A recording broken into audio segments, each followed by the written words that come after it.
यहाँ सोचो रेड क्रसबाट यसले चाहिँ घाइतेलाई उद्धार गर्न पोसा गर्न आएको बेला आफै नै लडिहालेछ हाम्रो यो टोलीले। अब यहाँ चाहिँ हाम्रो स्टेसन यहाँ हाम्रो सबभन्दा बढी वेट भएको उहाँ म्याम हुनुहुन्छ, जो उहाँले भएकै रहेछ मेरो लागि, अरू बाँकी लागि भन्न सक्दिनँ।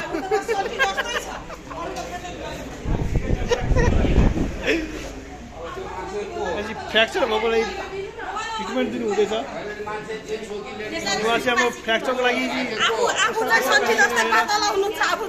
एकदमै मोटी म्याम हुनुहुन्छ होइन।